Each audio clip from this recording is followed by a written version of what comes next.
What's up everybody and welcome to the Fight franchise and a new kind of video we're going to be doing on the channel called Roadmap to Victory, where we're going to be kind of taking on difficult fights and being the corner of the underdog and see if we can find a roadmap to victory for a difficult fight and a fighter who's a massive underdog in a fight.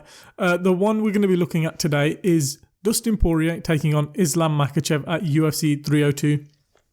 Dustin got this fight after Justin Gaethje was brutally knocked out by Max Holloway, who we all thought Justin Gaethje was next in line for the title. Arman Tsarukyan beat Charles Oliveira. He was also going to be next in line, but he's said, I'm not turning around that fast. I want time to prepare for the puzzle, which is Islam Makhachev. So Dustin Porier got the call up. He accepted. It's his third undisputed title fight and most likely his last at the undisputed title and his last chance at becoming a world champion in the UFC. Very difficult fight. He's taking on pound for pound the best fighter in the world right now. He's taking on a very difficult lightweight. He's taking on the protege of someone who's beat him before. This is going to be a very difficult matchup for Dustin Porier. But is there a possibility he can win this fight? He's a huge underdog, probably one of the biggest underdogs in a championship fight this year. But can we kind of figure out a roadmap to victory for Dustin Porier versus Islam Makhachev? Let's kind of look into it and see if there's anything we can figure out and see if there's a way we can get Dustin Porier that undisputed world title. First things first, fight's just recently been announced, it's been a few weeks. The first thing I would do outside of this fight is play the ego game. If I was Dustin Porier, play Islam Makhachev's ego, because I will be brutally honest with you, these Dagestani guys, they may seem humble on the outside and whatnot. They have an ego on them. They have an ego to be the best in the world. Alex Volkanovski, when he fought Islam Makhachev, goes, I'm going to out-grapple you. And Islam Makhachev was like, okay, then I'm going to outstrike you because you're the better striker. In the first fight, it's why he stood up with him. And then when he got the knockout, he was like, shh, I'm better than him and I am pound for pound best in the world. They want to be the best in the world. They may seem humble on the outside. They may have this kind of, it's not a facade, it's character I'd say, but it's not a character. But they do want to be the best in the world. Play him at that game if I was Dustin Porier. Say to him, you won't strike with me. You won't stand with me. You won't go toe to toe with me in the octagon. Standing up, I'm going to knock you out. Or if you are the best in the world, come fight me in my game and let's have a scrap in there. Let's have a box, no grappling. And let's go for it. Obviously, easier said than done. These guys aren't going to play to that game. But that's where Dustin Porier can get under the skin of Islam Makhachev. And it's where he's going to have success. If he can do that, it's one of the ways where he can kind of play into the advantage. When he fought Khabib the first time, Dustin Porier, he put Khabib on a pedestal. Oh, he's great this, he's great that. And if you watch that fight, he was on the back foot and he respected Khabib too much to the point where he couldn't get his offense off and he couldn't get his game going and he got dominated. Islam Makhachev ain't Khabib. He's beatable. So play that ego game and say, look, Adriano Martins knocked you out. I'm going to do the same. So let's kind of get in there and let's have a scrap. If I was Dustin Porier, next thing I would go, don't jump guillotines. You've never got a guillotine in your MMA career, and it was the demise in the fight versus Khabib. When he fought Khabib, he went for a guillotine, his arm tired out. Everyone was like, he's got it. He didn't have it.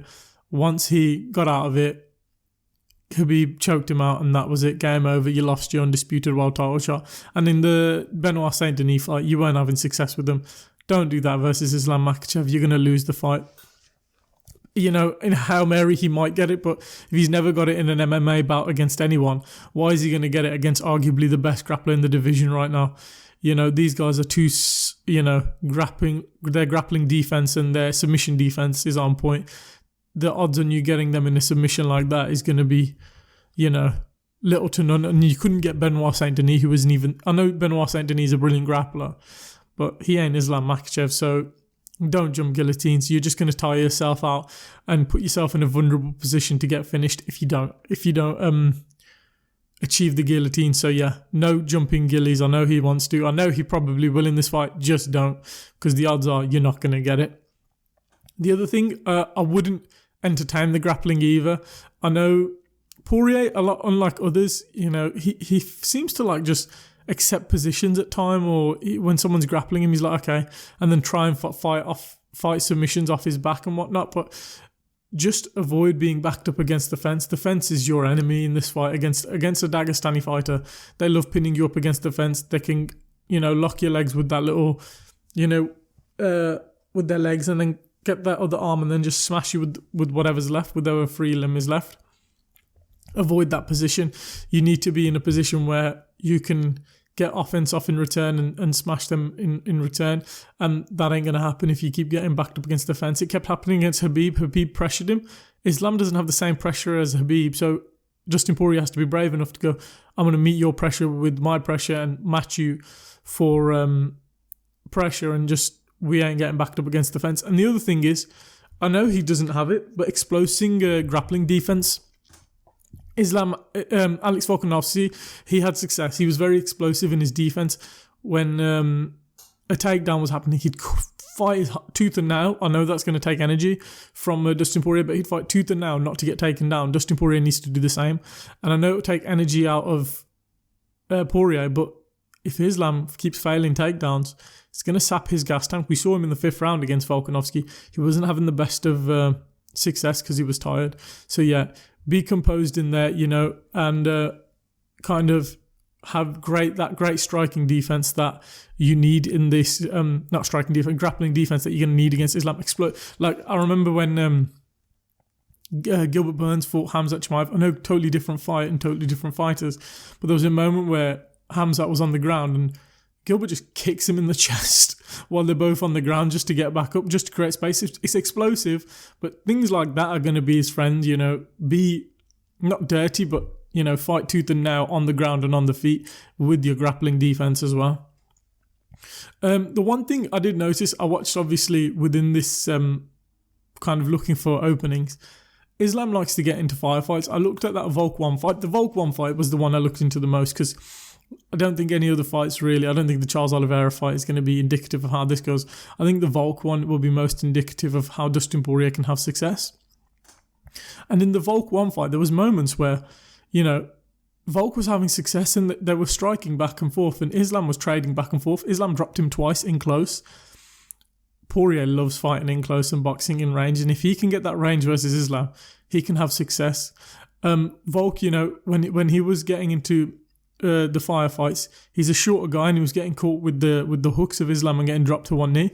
Dustin Poirier, we saw against Benoit Saint-Denis, Conor McGregor, Justin Gaethje, Eddie Alvarez, Max Holloway, these moments where he's in the Dan Hooker firefight, scrapping in close. Those are the moments he loves. Those are the moments he thrives. That left hook versus, was it left hook or right hook against Benoit Saint-Denis, in close. And then there was moments when, Benoit Saint-Denis was pressuring him and he was throwing massive shots. But if you watch that fight, I know he was on the back foot, but he was like, Dustin Poirier was defending really well. He was getting, his guard up and he was doing brilliant in that fight. So, yeah, Islam loves a firefight and he loves getting in close. Against Alex Volkanovski, he did it. If Dustin Poirier can get in there and trade with him, he can have success and he can potentially drop him, cause some damage, or even finish him.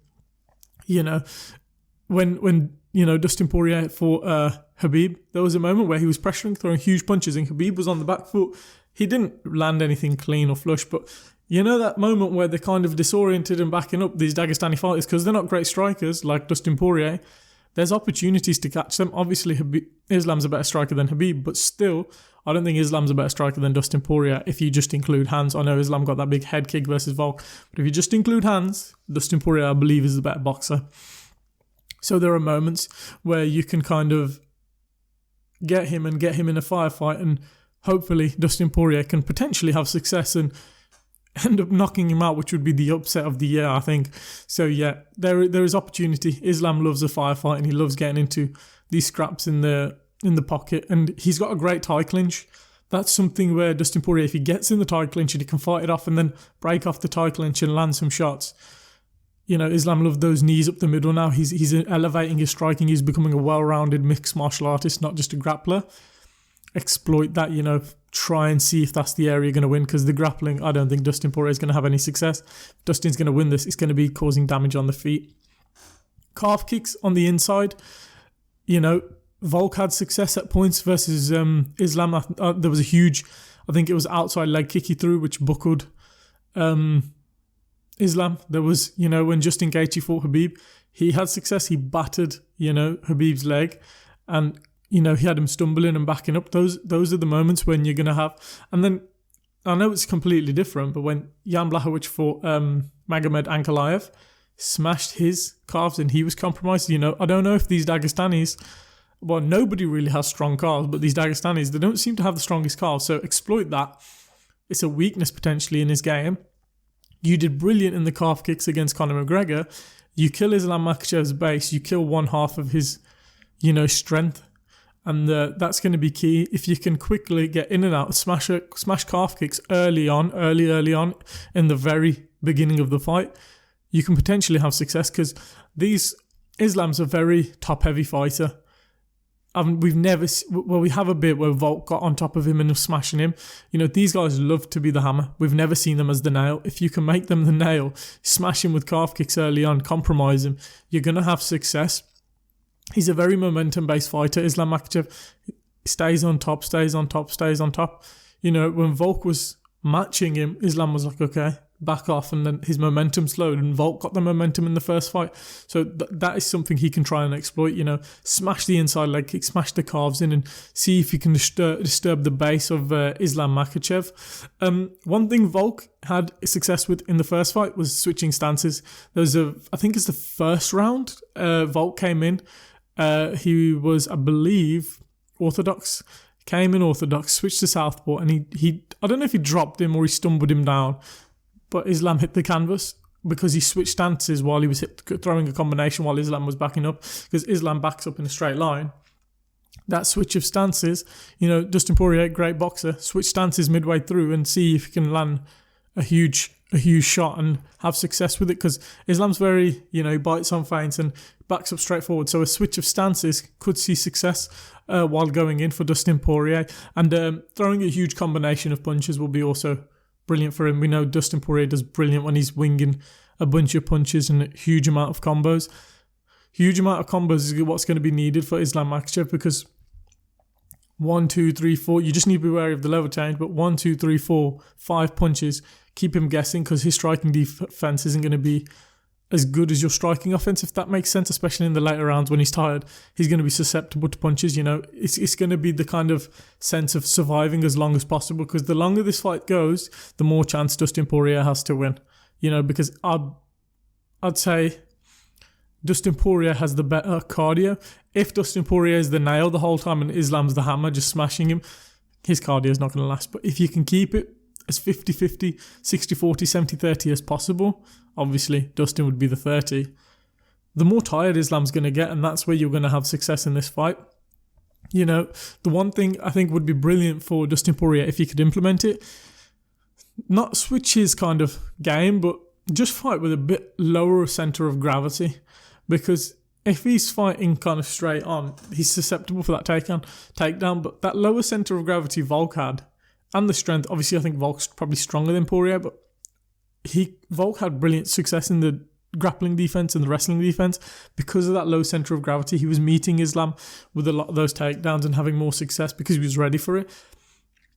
Come in with that low center of gravity maybe, and come up with the boxing and then come back down with the low, so you're ready for that grappling defense, because if Islam gets him down, it could be night early on, and that's what we don't want. We want Dustin Porier to put up a fight, because I just don't think his grappling defense is as good as Islam's grappling offense. So we need to keep this fight standing up, and I don't think Poirier has the best kind of grappling. Like we saw, Benoit Saint-Denis take him down at will, just with the pressure, pushing forward and just backing him up the fence and pulling him and grabbing him to the ground. So yeah, you're not going to stand a chance against Islam if you're backing up and being out grappled. So you need to maybe adopt a different sense of grappling defense. Like I know he was pulling gillies against Benoit Saint-Denis, which helped Benoit Saint-Denis take him down. Don't try that with Islam, and keep that low center of gravity to try and push off Islam Makhachev and keep him away as long as possible, because this fight goes to the ground. I can see a rear naked choke for Islam. This isn't my prediction. I'll do that later on. This is just seeing if there's a roadmap for victory. Give it your all. It's probably your last title shot and your last chance at winning a world title. I know you've had some big wins and won millions beating Conor McGregor, But as Dustin Porier says, the world title is just different. Becoming world champion means more than beating Conor McGregor. You know, it's you're the best in the world in your division. And that's what he wants. Don't put him on a pedestal. Don't give him the same respect you gave Khabib. He's beatable. He's been KO'd before. You know, he's the same as you. He has 2 arms, 2 legs, and he's going to put on his octagon shorts the same as you. You can beat him. You've got the power to put Islam away. You know, you put Benoit Saint Denis away, who is a young, hungry lion. You know, you've got a brilliant resume. You're a Hall of Famer yourself. Believe in yourself when you go in there. Because I think before in title fights, he's given the champs too much respect and he's put the pressure on himself. Just go out there. You are a legend of MMA, Dustin Porier. Go out there, perform, give it your best shot and give it your all. And who knows, you can come home with the victory if luck and, you know, your skills on the night are on your side. This isn't an easy fight, but it's a winnable fight. He's not Khabib. You can KO him. And you know what? You can potentially, if you can bank as many as the early rounds and keep your wrestling defense on point, a decision, it's going to be hard, but you can get a decision. Volk proved that if you keep it close, Volk almost won a decision. So it's there. The roadmap for victory is there, you know, combinations of punches, keeping a low center of gravity, smashing him with calf kicks, switching stances when he's coming in to kind of off-put Islam Makhachev's rhythm, because Volk had success with that, and just give it your best shot, Dustin Porier. That's kind of the roadmap for victory that I see for Dustin Porier. His chances are slim to none. I'm going to be brutally honest with you. I think Islam is most likely going to win the fight, but if there's a roadmap to victory, that's kind of what I saw for him. Keep away from the fence. Keep it explosive. No guillotines. Explosive grappling defense. When you have your offense, take those chances and take, you know, the chance you can to win and see what happens with it. Let us know. What would you, if you were in Dustin Porier's corner, what would you implement to see if he can beat Islam Makhachev? Put it down in the comments below. Leave a like if you've enjoyed the video. Subscribe for more MMA and fight content coming soon. And we hope you enjoyed this kind of new style of video, the roadmap to victory. And we'll catch you in the next one.